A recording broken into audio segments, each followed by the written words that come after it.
Бүгін кеспеге арналған кеспенің қабырын кесу. Мына мен жайлы мұны жартысын алып кесіп қойғанмын. Тек жұмыртқа ғана иленген қамыр, тек жұмыртқа, тұз, су қосылған жоқ. Міне сап-сары. Мынау жартысы кесілген. Қазір осыны кеспе өспірін оқтау әдісі бойынша оқтауға да орап салуға болады. Қазір бір мен салған оқтауға орау арқылы мен қазір шағын кішілі өзімізге лайықтап істедім. Сырып оқтаумен бұлай түсіруге болады. Міне оқтаумен кесіп. Одан кейін тағы екінші әдісі оқтау міндетті емес. Қолмен де кетейік. Міне ұрып әдемелеп, бабына өзіңіздің ыңғайыңызға қарап істеп аласыздар. Майдалап қана. Енді осы жерде кесу әдісін айтатынызда пышақты тік салмау керек. Тік салса жуан кесілетін ау сияқты. Ал егерде сәл қисайтыңқырап салсаңыз, ол жіңішке кеседі. Міне қазір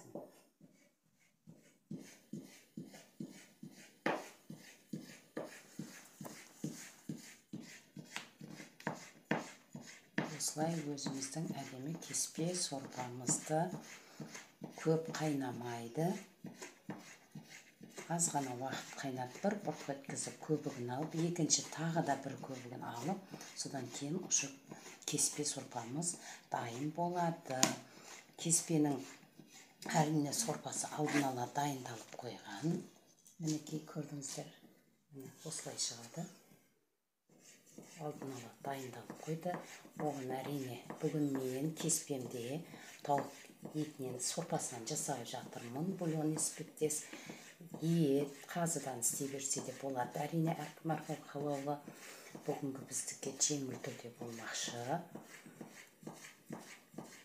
Қазір салған кезде мен сіздерге көрсетемін. Мінекей осылай кесіле береді. Мына қараңыздар, мынау пышақ тігінен салынғаны, ал мынау көлденең сәл ғана, қайталап айтам, міне сәл ғана қисайтып саласыздар. Үйренген қол осылай жылдамдатып кесе беруге болады. Мынау біздің міне қайнап атқан сорпамыз, қажетті заттың бәрі қосылған. Міне сорпамыз қайнап жатыр. Қажетті картошкасы, пиязы, еті, лавровлес қоса мен міндетті түрде өткен біздің лавровлесті қатты жақсы көреді. Приправалар қосылады. Приправа әрине ол 5 минут қалған кезде қосылады. Тамақта пісуіне жақындаған кезде. Қазір міне біз кеспені саламыз. Біздің қазанымыз қайнап жатыр. Петрушка. Енді аз ғана қазір міне несін қосып жатырмыз. Қажетті приправасын шамалы көп емес. Кейін дәміне қарай көреміз. Енді қазір мынау дайын кесілген қамырымыз. Осы қамырды біз қазір саламыз. Себелеп қана сала отырып, аз-аздан себелеп саламыз.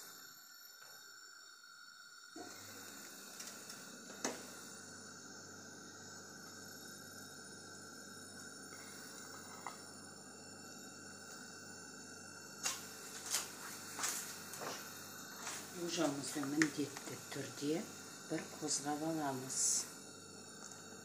Міндетті түрде бір қозғап аламыз. Мұны байқап тұрсаңыздар, өзінің нормасында сорпаға лайықты. Мен айтқандай тауықтың етпесінен бүгін бульон сияқты іспеттес болып дайын болады. Қазір мен осы қазанымыздағы қайнады көбігі міндетті түрде еттің көбігі болмаса да, бұны өзіне бір сапырып аламыз міндетті түрде.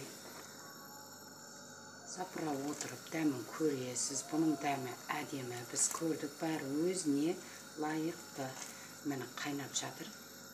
Әп-әдемі петрушка бар қосылған. Қазір тағы да осыны 2-3 минут қана қайнайды. 2-3 минуттан кейін болды, өшіреміз.